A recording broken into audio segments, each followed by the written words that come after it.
आज इमरान खान साहब से उनकी दो बहनों की मुलाकात हुई और वकील फैसल मलिक साहब से मुलाकात हुई। उस मुलाकात के बाद जो ख़बरें आ रही हैं उसमें सबसे बड़ी खबर तो ये है कि उनकी जो इमरान खान साहब की बहन है नूरी नियाज़ी साहिबा, उन्होंने बाहर निकल के एक तो फैसल मलिक साहब के साथ खड़े होकर जो टॉक की उसमें तो ऐसी कोई बात नहीं थी, लेकिन उससे पहले जब वो निकली तो उन्होंने डिजिटल मीडिया के एक नुमाइंदे के सवाल के जवाब में एक ऐसा तासुर दिया जिससे ये लग रहा है कि शायद इमरान खान साहब ने सुहेल आफरीदी साहब को इस्लामाबाद की तरफ मार्च की तारीख की का पैगाम जो है वो भिजवा दिया है। मेरी इस हवाले से सुहेल आफरीदी साहब के जो करीबी लोग हैं उनसे भी बात हुई है, वो क्या कह रहे हैं उस पर भी मैं आपको बताता हूँ। और इमरान खान साहब ने यानी एक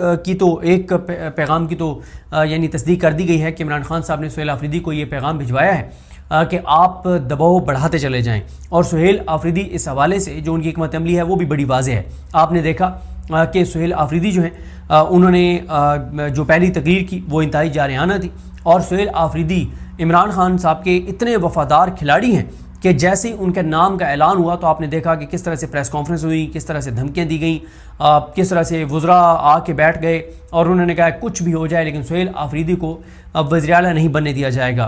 फिर मौलाना फजल रहमान को चाबी दी गई, मौलाना फजल रहमान साहब ने अपने भाई को नामज़द कर दिया। फिर ये इनका सुहेल आफरीदी साहब का फिर आपने देखा गवर्नर जो हैं उन्होंने एतराज़ लगा दिया। पहले वो इस्तीफ़ा एक्सेप्ट नहीं कर रहे थे अली अमीन गंडापुर साहब का, फिर एतराज़ लगा दिया, फिर उनको तलब कर लिया, फिर मामला अदालत में ये ले गए और उनका हलफ भी अदालत के हुक्म पर हुआ। और फिर उनके इलेक्शन को कलअदम करवाने के लिए और उनका हलफ रुकवाने के लिए एक दरख्वास्त मौलाना फजल रहमान के भाई मौलाना लुत्फ़ुर रहमान भी लेकर गए, लेकिन उनको भी मुंह की खानी पड़ी। और मौलाना फजल रहमान को जितना नुकसान इस अमल ने पहुंचाया है किसी और चीज़ ने उनको नुकसान नहीं पहुंचाया। यानी इसमें तो मौलाना फजल रहमान मुकम्मल तौर पर एक्सपोज हो गए। मुकम्मल तौर पर एक्सपोज का जो उर्दू लफ्ज़ है वो, क्योंकि बहुत से लोग फिर माइंड कर जाते हैं कि ये लफ्ज़ मुनासिब नहीं है, तो मैं इंग्लिश वाला यूज़ कर लेता हूँ कि मौलाना मुकम्मल तौर पर एक्सपोज हो गए और कोई पीछे बचा नहीं है मौलाना का, कोई भरम, कोई साख, कोई पर्दा, कोई नकाब बचा नहीं है, मुकम्मल तौर पर वो बेनकाब हो गए। उसके बाद भी आपने देखा कि सुहेल आफरीदी ने वफाकी के पहले ही जो मीटिंग है उसमें ना जाने का फ़ैसला किया। उसके बाद उन्होंने जो पहला बाज़ाब्ता इजलास किया उसमें उन्होंने बड़े बड़े ऐलानात कर दिए, जिसमें अरशद शरीफ साहब जो है उनके नाम पर यूनिवर्सिटी बनाने का ऐलान हो या 8 फरवरी के इलेक्शन की धांधली में मुलविस ब्यूरोक्रेट्स के खिलाफ कार्रवाई का मामला हो, सारी चीज़ें उन्होंने की। फिर इसी तरह से उनसे मुलाकातें की कोशिश की गई, उन्होंने उन मुलाकातों से भी इनकार किया और इमरान खान साहब से मुलाकात के लिए उन्होंने चीफ जस्टिस पाकिस्तान को भी ख़त लिखा, इस्लामाबाद हाई कोर्ट में पिटीशन भी की और उस पिटीशन पे परसों समात भी है। फिर उन्होंने असम्बली का इजलास बुला लिया, वहाँ पे कल सख्त तकारीर हुई और वहाँ पे एक करारदाद भी जो है वो पास की गई। फिर आपने देखा उन्होंने वफाक ने जो पुरानी गाड़ियाँ, बुलेट प्रूफ गाड़ियाँ दी KPK को, वो उन्होंने वापस कर दी और कहा कि ये हमारे शोहदा की तज़हीक है और हमारी पुलिस की तज़हीक है कि आप उनको इस्तेमाल शुदा जो है वो पुरानी गाड़ियाँ दें। तो उसके साथ ही उन्होंने अवाम में जाने का फ़ैसला किया और उन्होंने 23 अक्टूबर को बरोज़ जुमा चारसदा में जिरगा होने जा रहा है और 24 बरोज़ हफ्ता जो है वो खैबर में बहुत बड़ा जिरगा होने जा रहा है। अच्छा, ये है तो जिरगा इसको नाम दिया गया है, लेकिन इतला ये है कि ये जलसा होगा और इसमें हज़ार कबायली लोग होंगे और ये कबायली इलाकों में शायद अब तक का होने वाला सबसे बड़ा जलसा हो कि इतना बड़ा जलसा पहले नहीं हुआ होगा। अब इस हवाले से वो कितने कामयाब होते हैं ये तो आने वाला वक्त बताएगा जब जिस दिन ये प्रोग्राम होगा। और फिर 25 को कर्क में जो शाहिद खटक साहब मेज़बानी कर रहे हैं और वहाँ पे भी एक शायद सुहेल आफरीदी साहब जो हैं वो जलसा करने जा रहे हैं और इसमें ज़ाहिर इसमें भी सख्त तकरीर होंगी और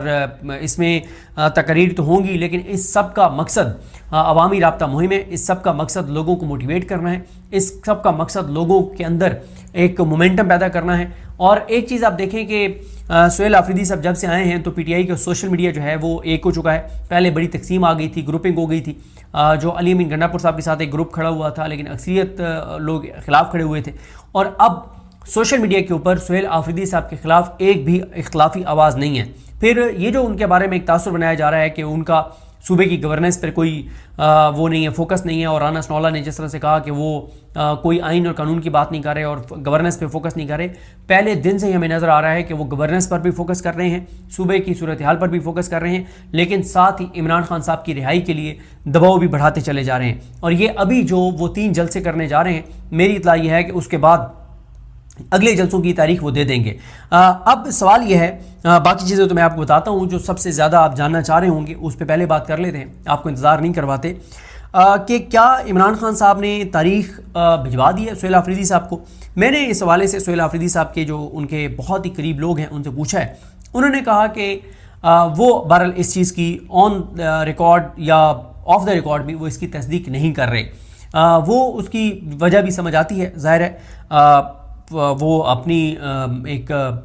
ज़िम्मेदारी जो उनकी एक पोजीशन, ज़िम्मेदार उनकी पोजीशन है, उसका तकाजा भी ये है कि अगर उन तक तारीख पहुंच भी गई है तो वो अभी मीडिया को इस तारीख को डिस्क्लोज़ ना करें। लेकिन उन्होंने एक चीज़ की मुझे तस्दीक की है, उन्होंने कहा कि इमरान खान साहब ने ये पैगाम भिजवाया है कि सुहेल आफरीदी को कहो कि और ज़्यादा दबाव बढ़ाता रहे और बढ़ाता चला जाए। और इमरान खान साहब ने सुहेल आफरीदी के अब तक के जो इक़दामात हैं उन पर इत्मीनान का इजहार किया है। और फिर मैं आपको एक चीज़ और बता दूं कि सुहेल आफरीदी साहब जो हैं वो तमाम चीज़ें कर रहे हैं जो पिछले 2 सालों में इमरान खान साहब की जो डायरेक्शंस आती रहीं अडियाला से, और ख़ास तौर पे 8 फरवरी के बाद से जितनी डायरेक्शंस उनकी आती रहीं केपी के गवर्नमेंट के हवाले से, तो एक ना पीटीआई के एक रहनुमा हैं जिनके पास एक पूरी लिस्ट है कि इमरान खान साहब के अब तक जेल से आने वाली वो डायरेक्शंस जिन पे अमल दरामद नहीं हुआ, उनमें सबसे ज़्यादा इमरान खान साहब की डायरेक्शंस जो थी जिन पे अमल दरामद नहीं हुआ था वो केपी के हवाले से थी, जो केपी की गवर्नमेंट से मुतल्लिक थी। लेकिन मेरी पीटीआई के उस रहनुमा से कल रात मुलाकात हुई, उन्होंने कहा कि इमरान खान साहब ने कि जितनी डायरेक्शंस थी केपीके के हवाले से जिन पे अब तक अमल दरामद नहीं हुआ था, उनमें से 70 to 80% चीज़ों पे इक़दामात शुरू कर दिए सुहेल आफरीदी ने। और उन्होंने कहा कि वो अगले हफ्ते 10 दिन में शायद 100% को टच कर जाएं और वो तमाम चीज़ें जो इमरान खान साहब की डायरेक्शंस थी केपीके के हवाले से, गवर्नमेंट के हवाले से, इन पे अमल दरामद नहीं हो रहा था, 100% के ऊपर काम जो है वो शुरू हो जाएगा। अब जो सुहेल आफरीदी साहब के करीबी लोग ये बता रहे हैं कि मोमेंटम इमरान खान ने कहा कि बढ़ाएं, और मोमेंटम हम बढ़ाने जा रहे हैं। अवामी राब्ता मुहिम हम तेज़ कर रहे हैं, यूथ को हम ऑन बोर्ड ले रहे हैं, स्टूडेंट्स को हम ऑन बोर्ड ले रहे हैं, जिरगों को हम ऑन बोर्ड ले रहे हैं। तो उन्होंने मुझे कहा कि ये सब कुछ जो इमरान खान हमसे करवा रहे हैं, तो उन्होंने कहा इमरान खान हमसे क्यों करवा रहे हैं। अंडरस्टूड है ना कि इमरान खान हमें कोई कॉल देने जा रहे हैं। अच्छा, वो ये कहते हैं कि हमारे पास तारीख, उनके करीबी जो एक शख्सियत है वो कहते हैं कि हमारे पास तारीख नहीं आई। लेकिन कुछ लोग ये दावा कर रहे हैं कि इमरान खान साहब ने पूरा प्लान सुहेल आफरीदी साहब को भिजवा दिया हुआ है। और कुछ लोग ये कहते हैं कि जैसे ही उनकी इमरान खान साहब से मुलाकात होगी तो इमरान खान साहब से मुलाकात के बाद वो इस तारीख का अनाउंस करेंगे। और ये एक हिकमत समझ भी आती है कि शायद तारीख पहले ना बताई जा रही हो, या ये भी हो सकता है कि इमरान खान साहब ने कहा हो कि आप तैयारी तो शुरू कर दें कि आपने इस्लामाबाद आना है, लेकिन तारीख जो है वो मैं किसी मौके के ऊपर आपको बता दूंगा, भिजवा दूंगा। और अगर मैं ना भिजवा सका तो फिर शायद इमरान खान साहब ने कह दिया हो कि इस ड्यूरेशन में आपने मुनासिब तारीख समझ के और कॉल दे देनी है। क्योंकि अभी आप राना सनौला साहब ने आसमा शराजी साहब के प्रोग्राम में कहा कि उनके हवाले से जो खदशात हैं सुहेल आफरीदी साहब के हवाले से वो इसलिए मौजूद हैं कि सुहेल आफरीदी जो हैं उन्होंने ये इल्ज़ाम लगाया राना सनौला ने कि जब 24 नवंबर वाली कॉल थी तो और अक्टूबर वाली कॉल थी, तो उसमें एक ग्रुप था, जो ग्रुप जो है वो पुलिस वालों पे शेलिंग कर रहा था जवाब में, और जो फायरिंग कर रहे थे, ये इल्ज़ाम लगाया राना सनौला ने। तो उन्होंने कहा कि उस ग्रुप का, उस स्क्वाड का को जो लीड कर रहे थे वो सुहेल आफरीदी साहब थे। तो ये राना सनौला साहब का ये कहना है। देखें, खौफ तो है राना सनौला की, जो आप बॉडी लैंग्वेज देखते हैं जब वो इस तरह का जिक्र कर रहे थे सुहेल आफरीदी का, तो उनके चेहरे को अगर आप देखें तो आपको खौफ नज़र आएगा कि वो खासे खौफज़दा थे जब वो सुहेल आफरीदी का इस तरह से सुहेल आफरीदी का जिक्र कर रहे थे। क्योंकि सुहेल आफरीदी ने अब तक जो जारहाना इनिंग्स खेली है उसमें तो वो कहीं पे भी कंप्रोमाइज़ करते हुए नज़र नहीं आ रहे। और इमरान खान साहब जो हैं वो बड़ा वाज़े इस वक्त तक नज़र आ रहा है कि वो कॉल देने जा रहे हैं। और जो मैं आपको शुरू में भी कहा था कि उनकी बहन ने जो गुफ्तगू की है उससे बड़ा वाज़े है कि इमरान खान साहब ने या तो तारीख भिजवा दी है, या ये कम अज़ कम पैगाम भिजवा दिया है कि आप तैयारी करें इस्लामाबाद आने की, लेकिन तारीख मैं बाद में दूंगा। लेकिन अब तक क्रक्स ये है कि ये बात तय है कि इमरान खान इस्लामाबाद की कॉल देने जा रहे हैं। अच्छा, इसके ऊपर भी कुछ लोगों का ये ख्याल है कि इमरान खान इस बार इस्लामाबाद की कॉल जो देंगे वो इस तरह से होगी, क्योंकि जैसे ही कॉल आएगी, ऐलान होगा, तो साथ ही पंजाब पूरा बंद कर दिया जाएगा, इस्लामाबाद बंद कर दिया जाएगा। तो इस बार शायद KPK से आने वाला जो काफिला है वो रुकावटें हटाकर इस्लामाबाद की तरफ दाखिल ना हो, बल्कि वो आके अटक पुल पर बैठ जाए KPK की साइड पर। और जब तक वफाकी हुकूमत, पंजाब हुकूमत खुद तमाम शहरों को, तमाम सड़कों को, तमाम मोटरवेज़ को बंद रखती है, तो वो वहाँ पर बैठे रहें, वहाँ पर खाना चलता रहे, तकरीरें चलती रहें, दबाव बढ़ता रहे, और जैसे ही ये खोलें सड़कें तो वो आ जाएँ। और ज़ाहिर है देखें जो PTI के वर्कर्स हैं ना, उनके अंदर तो एक यानी एक जज्बा है ना कि हम मुल्क के लिए जो है वो निकल रहे हैं, हम इमरान खान के लिए निकल रहे हैं, हम 26 नवंबर के हवाले से निकल रहे हैं, हम अपने लोगों के लिए निकल रहे हैं, हम अपने बच्चों के मुस्तकबिल के लिए निकल रहे हैं। तो उनके अंदर जज्बा और होगा, वो सख्त मौसम में भी बैठे रहेंगे। लेकिन जो हमारी पुलिस है, हमारी पुलिस ज़ाहिर है वो कोई जब पुलिस वहाँ पर ड्यूटी कर रही होगी तो वो कोई जिहाद समझ के वहाँ पे ड्यूटी नहीं कर रही होगी। हमारी जो पुलिस वहाँ पे खड़ी होगी वो ड्यूटी समझ के, नौकरी समझ के, तनख्वाह लेने के इवज़ खड़े होंगे। उन्हें भी पुलिस को, आप जब भी पुलिस से बात करते हैं तो मोस्टली पुलिस के लोग ये कहते हैं कि यार हमें एहसास और इदराक है कि PTI जो तहरीक चला रही है वो हमारे और हमारे बच्चों के मुस्तकबिल के लिए चला रही है, हम उसके साथ हैं, लेकिन ज़ाहिर है हमारी मजबूरी है, हम नौकरी भी नहीं छोड़ सकते। तो पुलिस जो है वो इतनी देर उस तरह से नहीं मतलब आप कह सकें कि सर्वाइव कर सकेगी जिस तरह से तहरीक इंसाफ उधर बैठी रहेगी KPK की साइड पर। तो कब तक आप मोटरवेज और कब तक आप सड़कें और शहर जो है वो बंद रखेंगे? तो मोमेंटम जो है वो सुहेल आफरीदी बढ़ाते चले जा रहे हैं। एक चीज़ और मैं आपको बता दूं कि तहरीक तहफ़्फ़ुज़ यानी पाकिस्तान 6 से 8 जलसे करने जारी है। और एक ये भी हो सकता है कि इमरान खान साहब ने जो कहा कि हर फैसले में आप महमूद खान चकदेई साहब, अल्लामा राजा नासिर अब्बास साहब और मुस्तफ़ा नवाज़ खोखर साहब, इन सब को ऑन बोर्ड रखें। तो देखना ये भी होगा कि इनकी क्या राय होगी, कि क्या ये भी इस हक में हैं कि नवंबर की कॉल दे दी जाए, या वो कॉल तहरीक इंसाफ अलग से ही दे देगी और तहरीक तहफ़्फ़ुज़ यानी पाकिस्तान ऑन बोर्ड नहीं होगी, या तहरीक तहफ़्फ़ुज़ यानी पाकिस्तान कोई मुख्तलिफ लाएमल देती है कि अभी हमें इस्लामाबाद की कॉल नहीं देनी चाहिए, हमें इस तरह से स्टेप बाय स्टेप जो है वो चलना चाहिए। क्योंकि तहरीक इंसाफ के अंदर कुछ लोगों से मेरी बात जो हुई है वो ये समझते हैं कि नवंबर जो है वो आइडियल है, क्योंकि एक तो सुहेल आफरीदी साहब इससे पहले जो 27 सितंबर वाला जलसा है उसमें मुतालबा कर चुके थे कि 26 नवंबर की जो है वो इस्लामाबाद की कॉल दी जाए। लेकिन एक वजह ये भी बताई जा रही है, जो तहरीक इंसाफ के रहनुमा हैं वो कहते हैं कि मुरीद के वाक़े के बाद इस वक्त हुकूमत के लिए सबसे बड़ा चैलेंज पंजाब में ऑलरेडी जो है वो TLP बनी हुई है और मुरीद के का वाक़या बना हुआ है। तो वो ये समझते हैं कि इस वक्त जो इतना एक मुश्किल हुकूमत को सूरत हाल का सामना है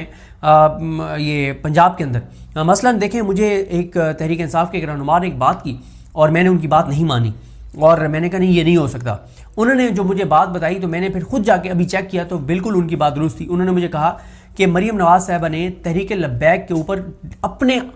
ट्विटर अकाउंट से एक भी ट्वीट नहीं किया, रीट्वीट्स किए हैं लेकिन ट्वीट एक भी नहीं किया। तो मैंने जब अभी जाके देखा है तो उनकी बात दुरुस्त है। मरीम नवाज़ जो हैं उन्होंने, मरीम नवाज़ शरीफ की बात कर रहा हूँ, उन्होंने एक भी ट्वीट TLP के ख़िलाफ़ खुद से नहीं किया। उन्होंने 2 ट्वीट को ट्वीट किए। एक जो एक ट्वीट था उसको मैं दोहराना नहीं चाहता, जिसके ऊपर उन्होंने लिखा था इमेजिन कि ये किस तरह की बात एक अकाउंट से की जा रही है। और उसके अलावा उन्होंने एक और को ट्वीट किया था, यानी ये मुरीद के वाक़े से पहले का है। वो मुरीद के वाक़े के बाद मरीम नवाज़ ने सिर्फ एक को ट्वीट किया है जिसमें इमेजिन लिखा है कि अंदाज़ा करें कि ये क्या बात कर रहा है TLP का एक हामी। और उन्होंने ये वो ट्वीट है जो अब डिलीट कर दिया गया है जिसमें मुमताज़ कादरी का जो है वो जिक्र था। तो और ये भी बताया जा रहा है कि उसको गिरफ्तार कर लिया गया है जिसने वो ट्वीट किया था। लेकिन इसके अलावा उनके रीट्वीट्स तो हैं TLP के ऊपर, लेकिन ट्वीट उनका कोई भी नहीं है। और वो मुरीद के वाक़े के बाद सिर्फ एक जगह पे शायद पाकपतन या कहाँ कहीं पे गई हैं, और उसके अलावा वो कहीं भी उस तरह से पब्लिक में जो है वो अब तक मरीम नवाज़ साहिबा नहीं गई। ज़ाहिर है इसमें कोई शक नहीं है कि इस वक्त सूरत हाल पंजाब में बहुत इस वक्त टेंस जो है वो सिचुएशन है। तो तहरीक इंसाफ के कुछ रहनुमा ये समझते हैं कि एक ऐसे टाइम के ऊपर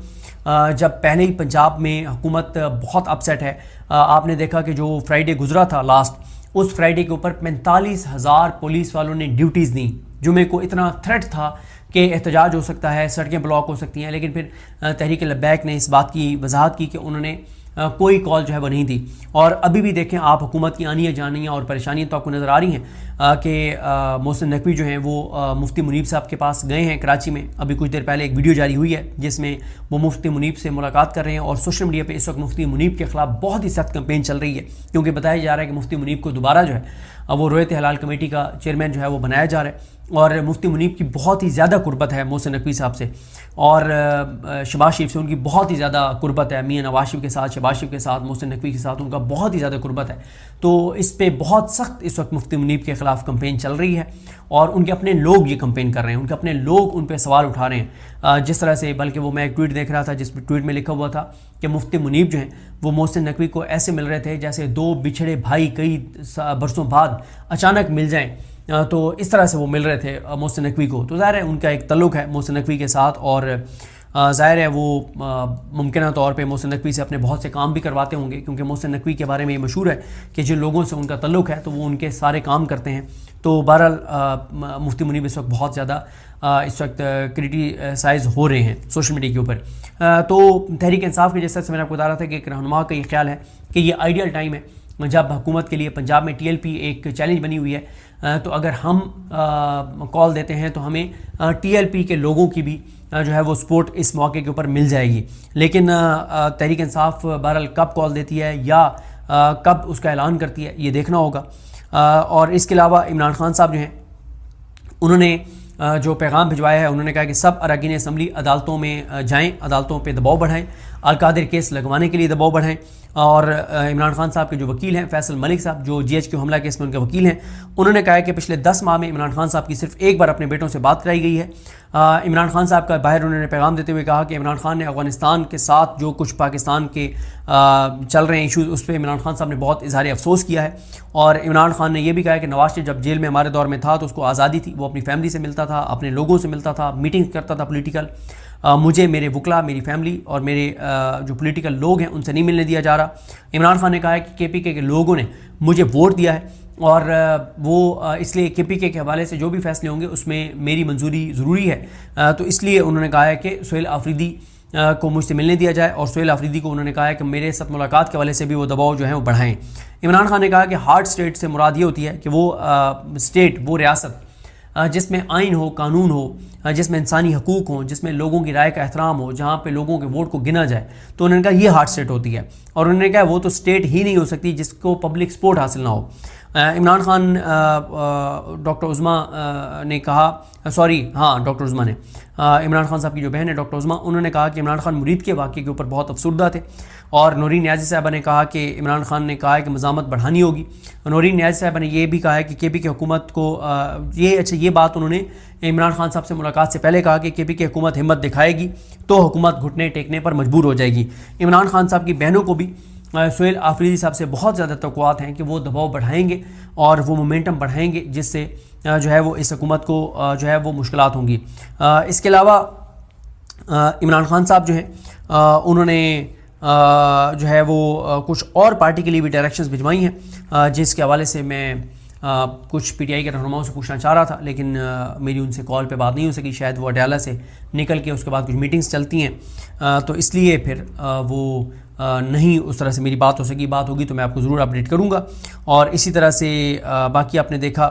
कि जो महमूद हसन चकज़ई साहब हैं और अल्लामा राजा नासिर अब्बास साहब हैं, इन दोनों को अपोजिशन लीडर बनाने के हवाले से कौमी असम्बली में तो प्रोसेस कंप्लीट कर दिया गया है।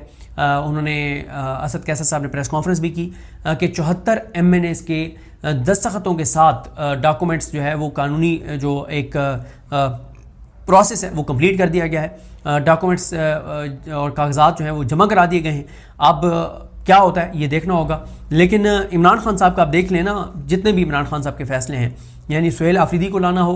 महमूद हसन चकज़ई साहब को लाना हो, अल्लामा राजा नासिर अब्बास साहब को लाना हो, सेनेट में खुर्रम ज़ीशान को टिकट देना हो, इन 4 फैसलों से आपको अंदाज़ा हो जाना चाहिए कि इमरान खान साहब जो है वो चीज़ों को किस तरफ लेकर जाना चाह रहे हैं। और इसमें इमरान खान साहब ने अगर इस्लामाबाद की तरफ मार्च नहीं करना, अगर मज़ामत नहीं करनी, अगर लड़ाई नहीं करनी, अगर मामला सड़कों पर नहीं लाने, तो फिर इमरान खान साहब को ज़रूरत ही नहीं थी कि अली अमीन गंडापुर साहब को हटाते। अली अमीन गंडापुर साहब को तो हटाया ही इसलिए क्या कि वो वफाक से कोई लड़ाई नहीं लड़ रहे थे, वो मोहसिन नकवी साहब से मुलाकातें कर रहे थे, वो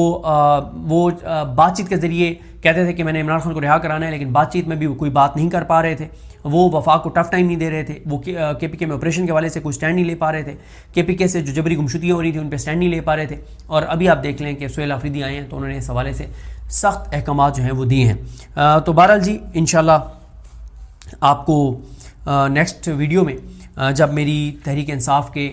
किसी ज़िम्मेदार से बात होती है कि इमरान खान साहब ने पार्टी के लिए क्या डायरेक्शंस भिजवाई हैं, तो जैसे वो मुझे पता चलेगा तो मैं आपको बताऊंगा, और जो भी इस हवाले से तफसीलात होंगी उससे आपको अपडेट करेंगे। मुझे अपनी दुआ में याद रखें। लेकिन हम सब कहां भी ना सुनो। अल्लाह हाफ़िज़।